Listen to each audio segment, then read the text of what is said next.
Dr. Edward Bach. El viaje a la curación sencilla.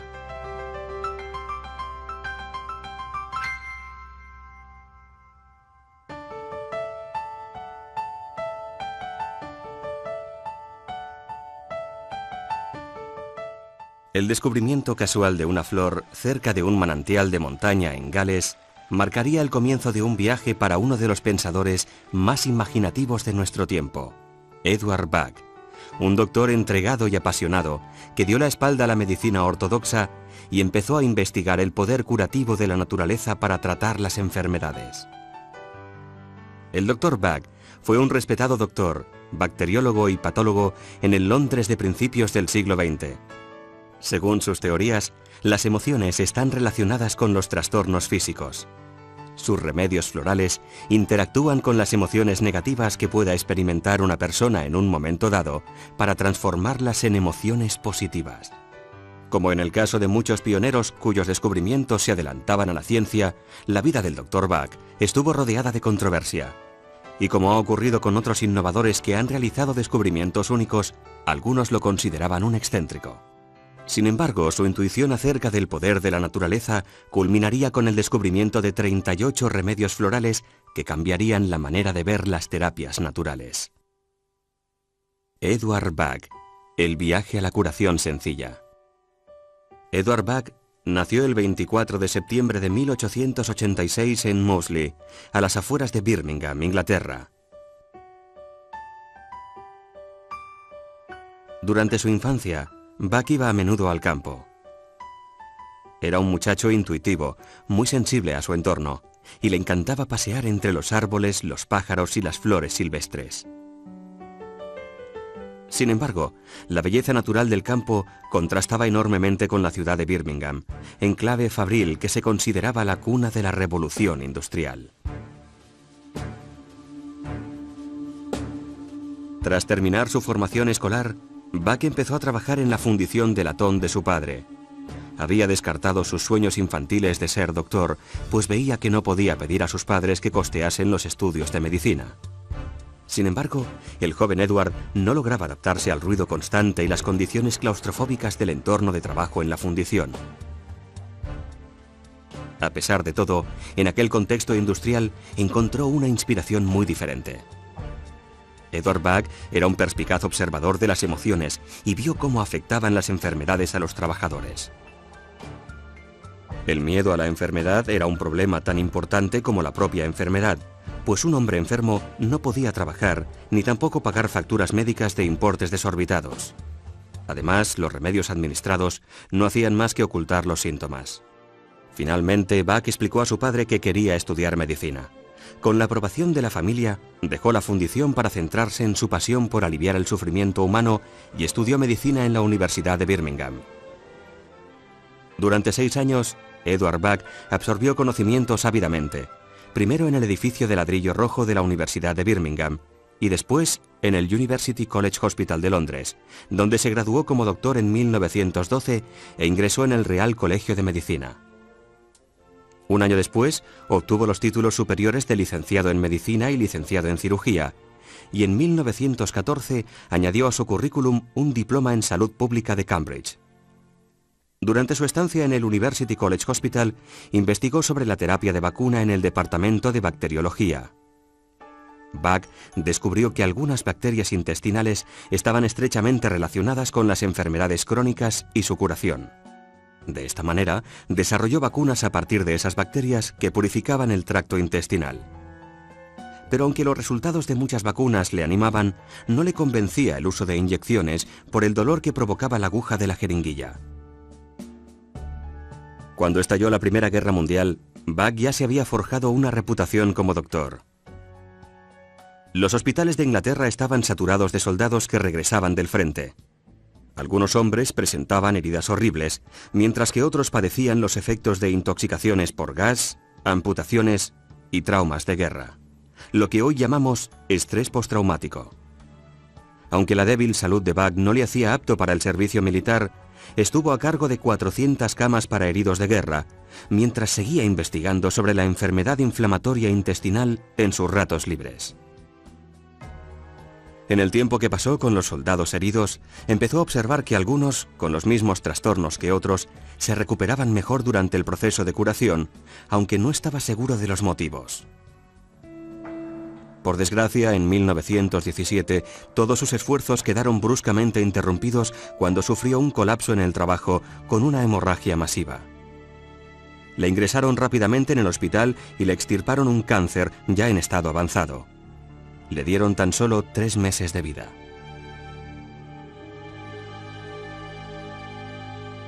Pero para el tenaz Dr. Bach aún quedaba mucho trabajo por hacer, pues creía que todavía no había profundizado lo suficiente en su investigación. Aunque todavía estaba muy débil y apenas podía caminar, regresó a su laboratorio dispuesto a hacer todo lo que pudiese en el poco tiempo de que disponía. Su determinación le dio fuerzas renovadas, desafiando todos los pronósticos y sorprendiendo a sus colegas. Si dijésemos que Bach era un adicto al trabajo, nos quedaríamos cortos. Trabajaba tantas horas que su ventana en el hospital se conocía como la luz que nunca se apaga. El año siguiente, el Dr. Bach recibió permiso oficioso para vacunar a las tropas inglesas. Como resultado, se salvaron miles de vidas. Esto atrajo a más pacientes a su consulta privada de la calle londinense de Harley Street, donde se encontraba la élite de la profesión. Por su investigación en inmunología, se le consideraba un genio con un futuro por delante más brillante, si cabe. No obstante, a pesar de ser un doctor con éxito en la ciudad, a Bach nunca le abandonó el deseo de vivir más cerca de la naturaleza. Al parecer paseaba hasta un pequeño parque de Londres y se sentaba allí para contemplar y escuchar la naturaleza en medio del bullicio de la ciudad. Resulta irónico que ese mismo amor también le causase un gran dolor, pues un parque urbano no podía compararse con el campo bucólico del que había disfrutado de niño. En marzo de 1919, Edward Bach empezó a trabajar como patólogo y bacteriólogo en el Hospital Homeopático de Londres. Bach entró así en contacto por primera vez con los principios de la homeopatía y decidió profundizar en el tema. Le interesó especialmente el Organon, el texto seminal sobre la materia escrito por el padre de la homeopatía, Samuel Hahnemann. Aunque los descubrimientos de Hahnemann se remontaban un siglo atrás, a Bach le fascinó que éste también hubiese visto una relación entre la toxemia intestinal y la enfermedad crónica. Decidió preparar las bacterias siguiendo métodos homeopáticos para comprobar si esos preparados funcionaban tan bien como las vacunas, y el resultado fue un gran éxito. Los nuevos remedios se conocerían como los 7 nosodes de Bach. La teoría de Hahnemann se basaba en tratar a toda persona en vez de tratar solo los síntomas de la enfermedad, y subrayaba la importancia del estado mental y emocional de la persona tratada. El Dr. Bach sentía afinidad con Hahnemann, pues siempre se había interesado por las necesidades individuales de sus pacientes como personas y creía que la medicina ortodoxa se concentraba en exceso en las enfermedades y no prestaba suficiente atención a la persona en su conjunto. Le ilusionaba pensar que las ideas de Hahnemann podían conducirle a una forma de tratar la causa de la enfermedad más segura y natural de lo que jamás había soñado siendo niño. Empezó a aplicar las ideas de Hahnemann en su consulta, clasificando a sus pacientes y buscando vínculos entre su personalidad y los nosodes bacterianos que necesitaban. Descubrió que a menudo podía predecir los nosodes que necesitaría utilizar para un paciente con tan solo fijarse en el tipo de personalidad. En 1922, el Dr. Bach decidió dejar su trabajo en el Hospital Homeopático de Londres para concentrarse en su investigación, aunque siguió recibiendo y tratando pacientes en su consulta de Londres. Abrió un gran laboratorio en Park Crescent, donde conoció a la radiógrafa Nora Weeks. Ella también encontraba fascinante la perspectiva de curación mediante terapias naturales y creía firmemente en la dirección que estaba tomando la investigación de Bach. Más tarde se convertiría en su ayudante, aunque, al parecer, la relación más personal entre ambos fue meramente platónica. Hacía tiempo que Bach se oponía al uso de bacterias, el producto de la enfermedad, como tratamiento. quería encontrar un equivalente puro y natural a los 7 nosodes bacterianos que había descubierto previamente, por lo que empezó a experimentar con plantas que pudiesen reproducir sus efectos. Bach había dejado de ser un médico tradicional para convertirse en un terapeuta holístico. Según las normas de la época, cuando se suponía que los doctores debían ser más bien reservados y distantes, Eduard Bach era un hombre poco convencional. No era extraño verle unirse a los conciertos espontáneos que surgían en los pubs o invitar alguna copa a los parroquianos. Se sentaba en el bar y observaba cómo se comportaba la gente, algo que siempre le fascinó. A pesar de este carácter sociable, era reacio a los acontecimientos formales. En una cena que se celebraba en un gran salón de banquetes, para paliar su aburrimiento, empezó a examinar los rostros, gestos y modales de los invitados. Empezó a considerar cómo podría agrupar esas personalidades y tipos emocionales. Y se preguntó si las personas con tipos parecidos de personalidad y de emociones padecerían las mismas enfermedades. De repente su intuición le dijo que esas personas podrían padecer cualquier tipo de enfermedad, pero que la forma en que reaccionarían a dicha enfermedad podía categorizarse.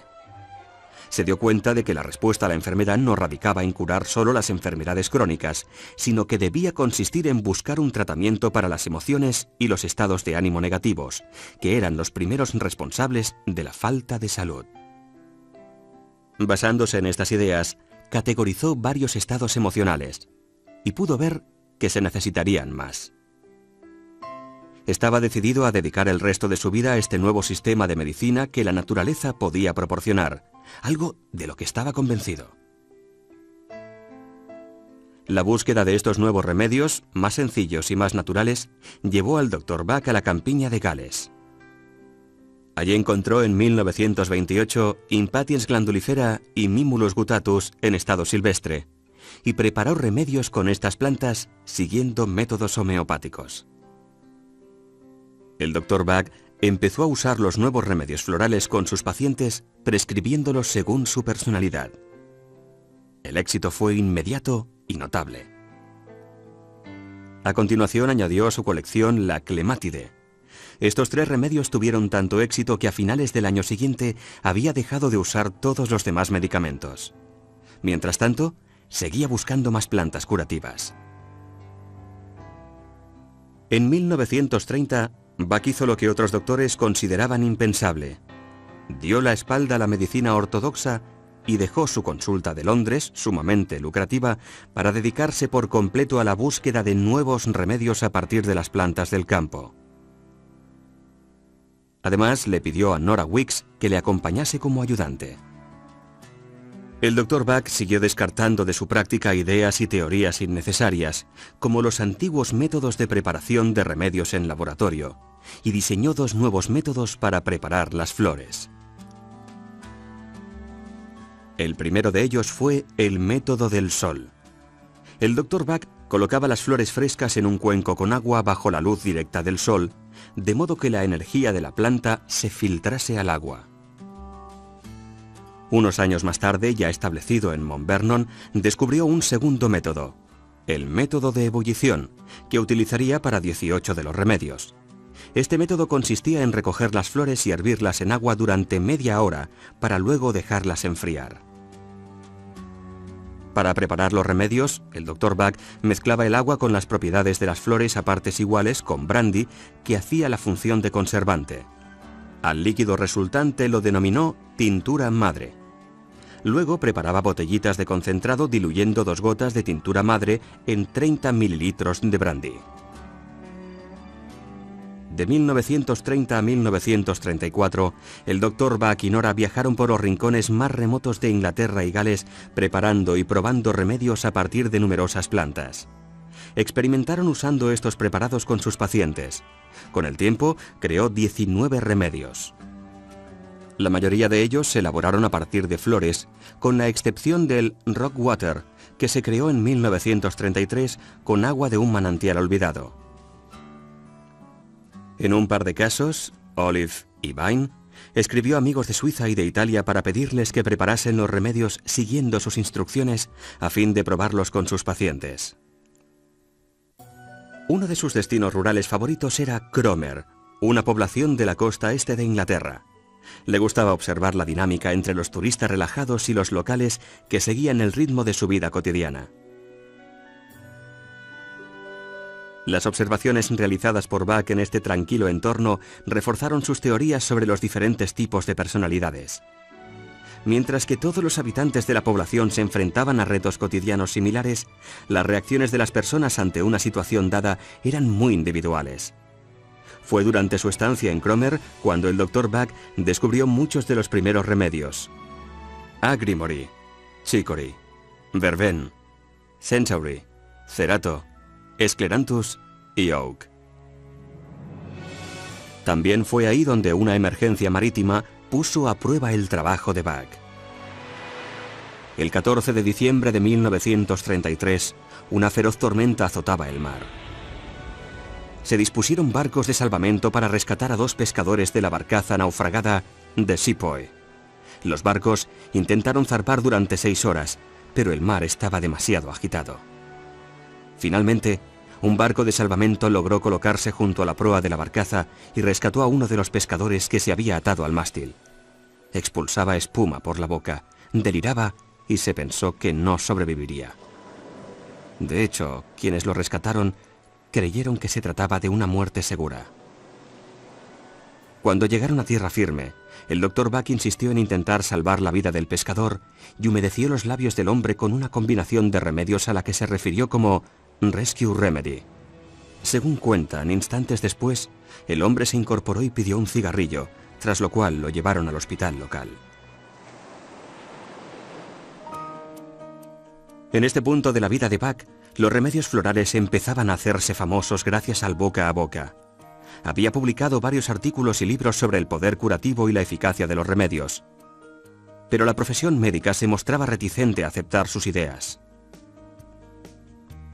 También anunciaba sus remedios en los periódicos, algo que el Consejo Médico General desaprobaba enérgicamente.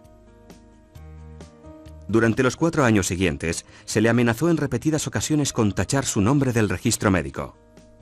Finalmente, Bach se desquitó escribiendo una carta al Consejo en la que sostenía que ya no se consideraba doctor, sino herborista.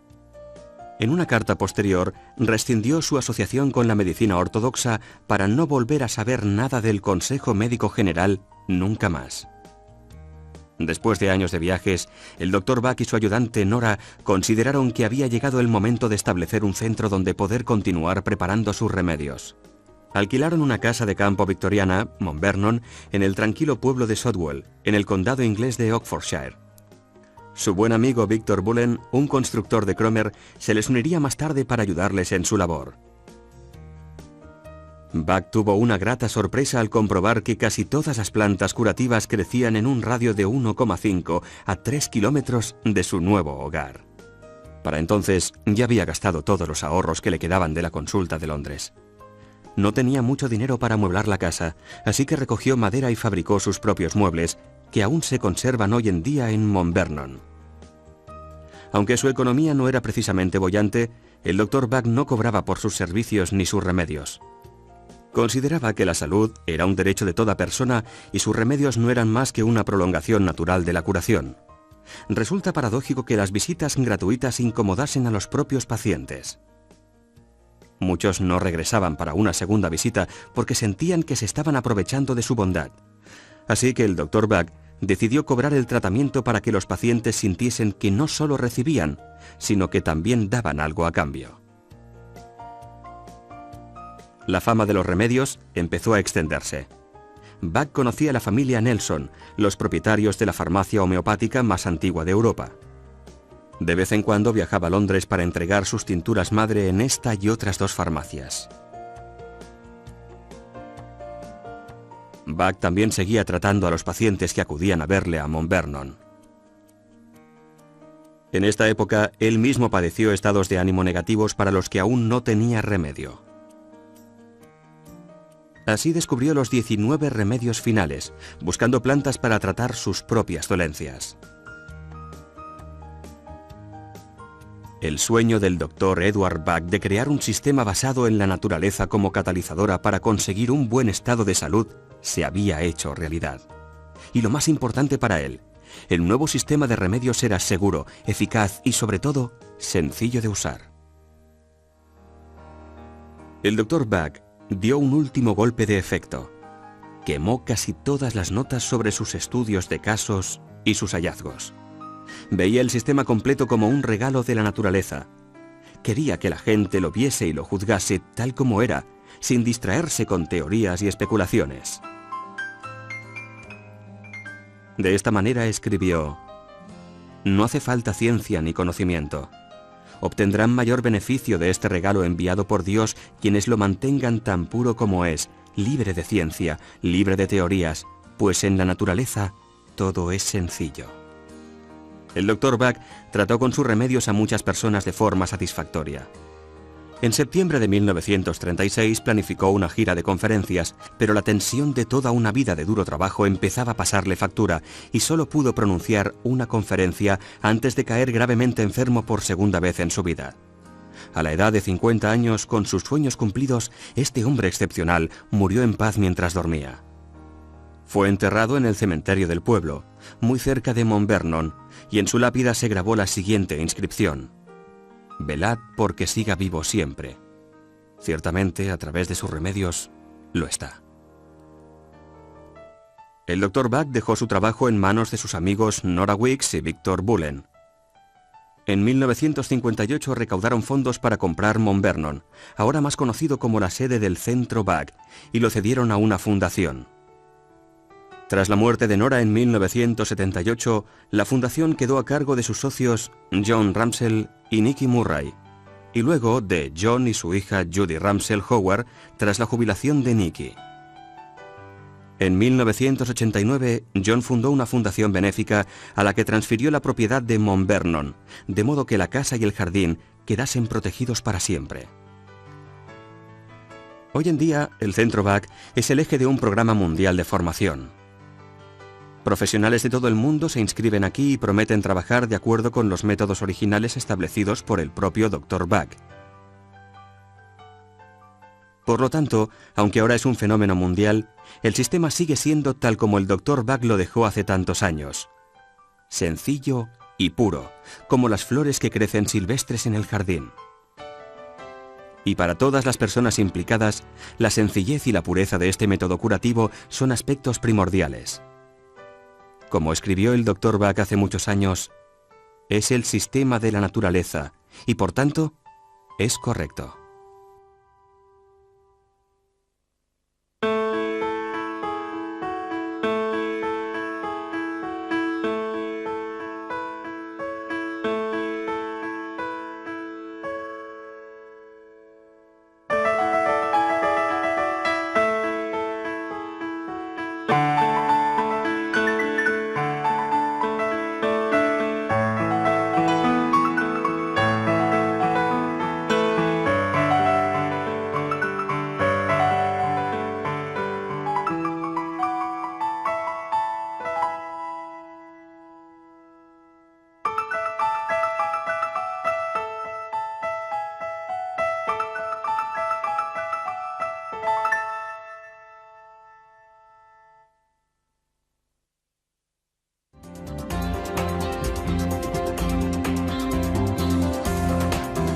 El proceso de embotellado.